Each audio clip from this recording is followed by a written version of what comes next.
لله رب العالمين والعاقبة للمتقين والصلاة والسلام على سيد الأنبياء والمرسلين خواجہ سید فرید نظامی مدظل لہ العالی، حضرت پیر سید سراج مدنی نظامی مدظل لہ العالی،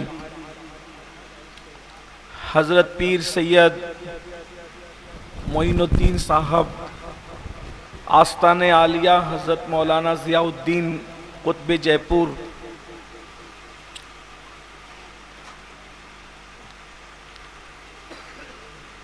بہترین قلمکار ہماری جماعت کے عظیم عالم دین حضرت علامہ ظفر الدین برکاتی صاحب، حضرت مولانا جنید قادری نظامی ذل بود شب جائے کہ من بودم، بہر سو رقص بسم البود شب جائے کہ من بودم، پری پیکر نگارے سر و قد لالا رخسارے، سراپا آفت دل بود شب جائے کہ من بودم، خدا خود میر مجلس بود اندر لامکاں خسرو، محمد شمع محفل بود شب جائے کہ من بودم، اور کریم ایسا ملا کہ جس کے کھلے ہیں ہاتھ اور بھرے خزانے، کریم ایسا ملا کہ جس کے کھلے ہیں ہاتھ اور بھرے خزانے، بتاؤ اے مفلسوں کہ پھر کیوں تمہارا دل اضطراب میں ہے، وہ گل ہے لبہائے نازک ان کے ہزار جھڑتے ہیں پھول جن سے، گلاب گلشن میں دیکھے بلبل یہ دیکھ گلشن گلاب میں ہے۔ سبحان اللہ سبحان اللہ۔ آج کی یہ محفل ملک الشعراء طوطی ہند محبوب الہی حضرت سیدی امیر خسرو رحمت اللہ علیہ کے 721ویں عرس پر ہم سب عرس محل کی آخری اس سال کی تقریب میں موجود ہے۔ آپ نے مولانا جنید نظامی صاحب کے ذریعے سے اعلان عنوان کا سماعت کر لیا ہے۔ آیہ کریمہ کے جس حصے کی تلاوت کی ہے، اللہ تبارک و تعالی اس کے متعلق مجھے حق کہنے اور آپ سب کو حق سن کر اس پر عمل کرنے اور اسے عام کرنے کی توفیق عطا فرمائے۔ یہ ہماری خانقاہوں کا مزاج ہے کہ جب بھی قوم کو جس عنوان کی ضرورت پڑی ہے، ہر دور میں، ہر عصر میں، ہر زمانے میں ہماری خانقاہوں نے قوم کی علمی، عملی، سماجی، سیاسی رہنمائی کر کے اپنے اسلاف کے وتیرے کو مکمل طور پر نبھانے کی کوشش کی ہے۔ اس وقت پوری دنیا کہیں کم کہیں زیادہ حالات کی ستائی ہوئی ہے، حالات کی ماری ہوئی ہے، کہیں روزی روٹی کا مسئلہ ہے، کہیں بچوں کی بے وفائی کا معاملہ ہے، کہیں بچیوں کے رشتے کا مسئلہ ہے، کہیں قرض کی ادائیگی کے معاملات ہیں، کہیں گھروں کے معاملات ہیں۔ ایسے عالم کے اندر کوئی خودکشی کر رہا ہے، ایسے عالم کے اندر کوئی زہر پی رہا ہے، ایسے عالم کے اندر کوئی نیند کی گولیاں کھا کر کے سو رہا ہے۔ موت، اللہ اکبر، لوگوں کی نگاہوں کے سامنے موت کا کھیل کھیلا جا رہا ہے۔ کوئی ڈپریشن کا شکار ہے، کوئی ٹینشن کا شکار ہے، ڈپریشن میں جانے کے بعد کوئی اپنی زندگی کا قیمتی سرمایہ کھوتا ہوا نظر آ رہا ہے۔ ایسے عالم کے اندر اس قوم کو آخر کون سی چیز راحت دے سکتی ہے، کون سی چیز سکون دے سکتی ہے، کون سی چیز اطمینان دے سکتی ہے؟ پھانسی کے پھندوں پر لٹکنے والے جوانوں کو کون سی چیز بچا سکتی ہے؟ لوگوں کے ساتھ ہاتھ میں ہاتھ دے کر کے بھاگنے والی بیٹیوں کو، ان کے ایمان کو کون سی چیز تحفظ فراہم کر سکتی ہے؟ ہاں ہاں، امتحانات کے اندر ناکام ہو جانے والے وہ نوجوان جو ڈپریشن کا شکار ہو رہے ہیں، اپنی زندگی کو تباہ کر رہے ہیں، اپنی زندگی کو برباد کر رہے ہیں، ان کو کون سی چیز سہارا دے سکتی ہے؟ تو یاد رکھنا، اس کو توکل علی اللہ کہتے ہیں، اللہ پر بھروسہ، اللہ پر توکل، اللہ پر یقین۔ یاد رکھنا، ایک مومن، ایک ایمان والے کی زندگی کے اندر جو سب سے بڑا سرمایہ ہے وہ اللہ پر بھروسہ ہے، وہ اللہ پر توکل ہے، اللہ پر یقین ہے۔ اس لیے کہ یاد رکھنا، اللہ وہ ہے جب انسان کے دل کے تار اللہ رب العزت سے یقین کے حوالے سے جڑ جاتے ہیں، انسان بڑا طاقتور ہو جاتا ہے، انسان بڑا مضبوط ہو جاتا ہے۔ توکل کی تعریف کیا ہے؟ توکل کے بارے میں صوفیہ فرماتے ہیں، هو الاحتسام باللہ، اللہ رب العزت سے دل کا تعلق انتہائی گہرا ہو جانا، خداوند قدوس سے احتسام، رب تبارک و تعالیٰ سے جڑ جانا قلبی طور پر، یہ توکل ہے۔ توکل کسے کہتے ہیں؟ اللہ اکبر، رب پر بھروسہ کرنا، رب پر یقین کرنا، یہ یقین کرنا کہ عزت کا مالک صرف اللہ ہے، ذلت کا پیدا کرنے والا صرف اللہ ہے، روزی دینے والا صرف اللہ ہے، تقدیر بنانے والا صرف اللہ ہے، تقدیر کی اچھی اور بری کے معاملات اللہ رب العزت کے دست قدرت میں ہے۔ اللہ اکبر، عزت وہی دے گا، ذلت اسی کے دست قدرت میں ہے، روزی وہی عطا کرے گا، سب کچھ اسی کے دست قدرت میں ہے۔ قرض کے قسمت اور تقدیر کے معاملات اس کے حوالے ہے، عزت اور روزی کے معاملات اس کے حوالے ہے۔ اور پھر غور فرمائیں، ایک مومن جب یہ یقین کر لیتا ہے کہ قسمت اللہ کے ہاتھ میں ہے، قسمت کوئی نہیں لکھ سکتا، قسمت لکھنے والی ایک ہی ذات ہے جسے اللہ کہتے ہیں، روزی دینے والا اللہ ہے، وہ رزاق مطلق ہے، اس نے اپنے کرم سے اپنے ذمے پہ لے رکھا ہے کہ ہر خشک و تر میں موجود کی روزی عطا کرے، سب کو رزق عطا کرے۔ غور تو فرمائیں، جو ماں کے پیٹ میں انسان کو روزی عطا کرتا ہے، جو بلوں میں چوٹیوں کو روزی عطا کرتا ہے، جو آسمانوں کی بلندی اور زمین کی پستی کے درمیان خلاؤں میں پرندوں کو زندگی عطا کرتا ہے، کیا وہ اللہ اپنے بندوں کو فراموش کر دے گا؟ کیا وہ اللہ اپنے بندوں کو بھول جائے گا؟ اگر تقدیر کی بات ہے، تقدیر لکھنے والا اللہ ہے۔ اب مجھے بتائیں، وہ اللہ جو 70 ماؤں سے زیادہ بندوں سے پیار کرتا ہے، جو کروڑوں ماؤں سے زیادہ بندوں سے پیار کرتا ہے، مجھے بتائیں اگر میری ماں کو یہ اختیار دیا جاتا کہ وہ میری تقدیر لکھے بفرض محال، تو بتاؤ کیا وہ میری تقدیر میں کوئی برائی لکھتی؟ ہرگز نہیں۔ جب ایک ماں اپنے بچے کا برا نہیں چاہتی تو وہ اللہ جو کروڑوں ماؤں سے زیادہ پیار کرتا ہے، وہ بندے کے حق میں کوئی برا فیصلہ کیسے کر سکتا ہے؟ نعرہ تکبیر، نعرہ رسالت، عرس مقدس، صاحب سجادہ۔ یہ اور بات ہے کہ ہمیں پتہ نہیں ہے کہ ہمارے حق میں بہتر کیا ہے۔ بلا تمثیل ایک مثال کے ذریعے سے سمجھیں، بچپنے میں ایک بچہ اپنے باپ سے آئس کریم کھانے کے لیے مانگتا ہے، لیکن باپ اس کو آئس کریم نہیں دیتا۔ اگر بچہ چوری چپکے سے آئس کریم نکال لے تو پھر وہ اس کے ہاتھ سے چھین لیتا ہے۔ بتاؤ، بچے کے ہاتھ سے آئس کریم چھیننے والا باپ کیا بچے کا دشمن ہوتا ہے؟ کیا وہ بچے سے دشمنی کرتا ہے؟ کیا وہ بچے سے پیار نہیں کرتا؟ کیا وہ بچے سے محبت نہیں کرتا؟ لیکن جب ایک باپ اپنے بچے کے ہاتھ سے آئس کریم چھینتا ہے تو بچہ تیز نظر سے اپنے باپ کو دیکھتا ہے، کہیں یہ میرا دشمن تو نہیں، کہیں یہ میرا مخالف تو نہیں۔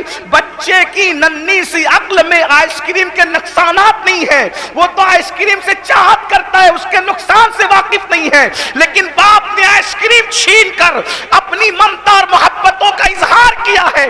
بلا تمثیل باپ آئس کریم چھین رہا ہے اس لیے کہ بچے کے سامنے اس کے نقصانات واضح نہیں ہے، لیکن باپ نقصان کو جانتا ہے۔ بلا تمثیل اگر اللہ بندے سے کوئی نعمت چھینتا ہے تو اس میں بندے کا بھلا ہوتا ہے، بندے کو پتہ نہیں ہوتا۔ سبحان اللہ، سبحان، نعرہ تکبیر، نعرہ رسالت، عرس مقدس۔ یہ مایوس چہرے اگر آج مسلمان کہتے ہیں کہ یہ مسلمانوں کے اٹھتے ہوئے جنازے اللہ کی مدد کیوں نہیں آتی، تو یہ اٹھتے ہوئے جنازوں میں بھی مسلمانوں کی خیر ہے، یہ اٹھتے ہوئے جنازوں میں بھی مسلمانوں کی خیر ہے، اس لیے کہ بہت اچھی گفتگو کی تھی، غالباً اقبال ہی نے کہا تھا، اور بہت خوبصورت انداز میں انہوں نے اس بات کو پیش کیا تھا کہ اٹھتے ہوئے جنازے اور خون مسلم جب زمین پہ گرتا ہے تو اس سے ہوتا کیا ہے۔ انہوں نے کہا تھا اللہ اکبر کہ اگر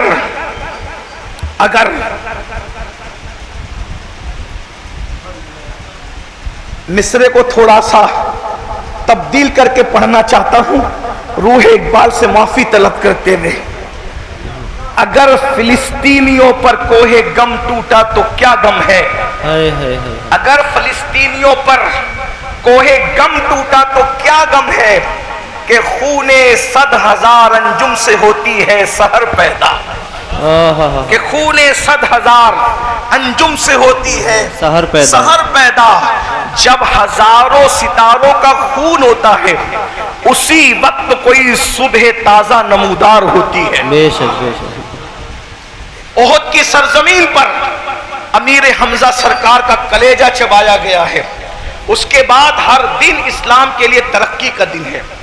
مصعب ابن عمیر کی شہادت ہوئی ہے، عبداللہ ابن جہش کی شہادت ہوئی ہے۔ یہ شہادتیں مسلمانوں کو وقتی طور پر رنجیدہ تو کرتی ہے، لیکن یہ ایک نئی صبح کے آغاز کی طرف اشارہ کرتی ہے۔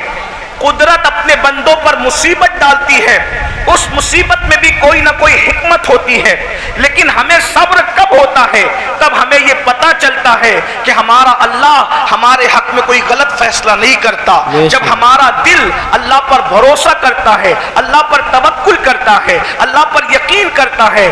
اللہ رب العزت اپنے محبوب سے فرماتا ہے فَإِذَا عَزَمْتَ فَتَوَكَّلْ عَلَى اللَّهِ، اے محبوب جب کوئی فیصلہ آپ کر لیں تو کیا کریں؟ اللہ پر توکل کریں، اللہ پر بھروسہ کریں۔ ان اللہ یحب المتوکلین، کہ بے شک اللہ توکل کرنے والوں پر جو ہے وہ اللہ توکل کرنے والوں سے محبت کرتا ہے، پیار کرتا ہے۔ آئیے اللہ پر توکل کس طرح کیا جائے اور توکل کی برکات کیا ہے؟ میں نے آپ کے سامنے 3 چیزیں پیش کی ہے۔ روزی اللہ دیتا ہے، عزت و ذلت کا مالک اللہ ہے، موت و حیات کا مالک اللہ ہے، اور صرف اللہ ہے۔ اللہ اکبر۔ جب عقیدہ توحید ہمارے دلوں کے اندر کمزور ہوگا، پھانسی کے پھندے پر ہی لوگ لٹکیں گے، لوگ ذلت اور رسوائی کی وادیوں ہی سے گزریں گے۔ یہ قوم کا رشتہ اللہ رب العزت سے کمزور ہو گیا ہے۔ آئیے اللہ پر اتنا بھروسہ مضبوط کر لو، اتنا یقین مضبوط کر لو، زندگی جینے کا مزہ آ جائے گا۔ یہ چہروں پر جو افسردگی ہے کیوں ہے؟ اس لیے کہ اللہ پر بھروسہ نہیں ہے، روزی کے معاملے میں در در کے بھٹک رہے ہیں، اللہ پر بھروسہ نہیں ہے، بیٹیوں کو رشتے نہیں آتے، بیٹیوں کو بوجھ تصور کر رہے ہو، اللہ پر بھروسہ نہیں ہے۔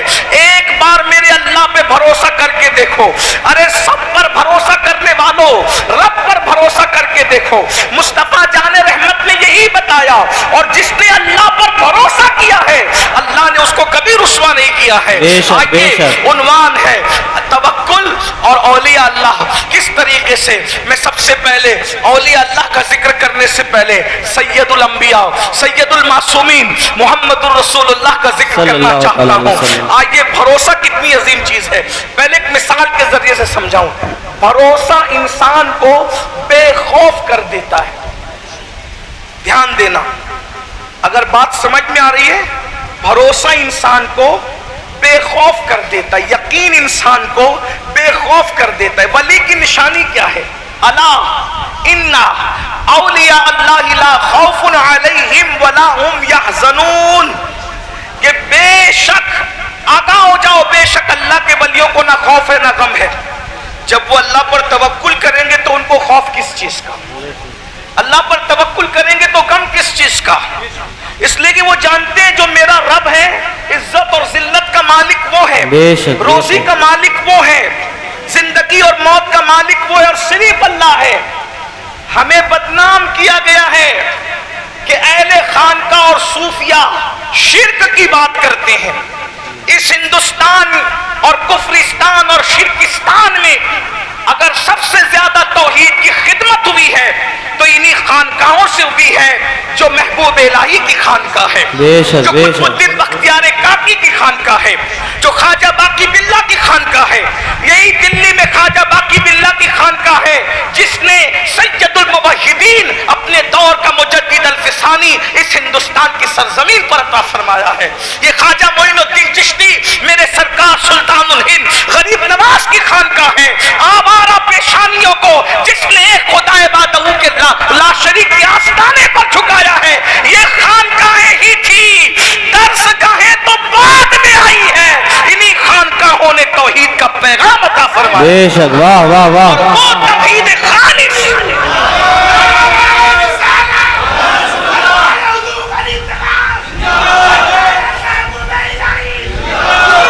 سرکار غوث العظم دستگیر کے ملفوظات اٹھا کر دیکھیں.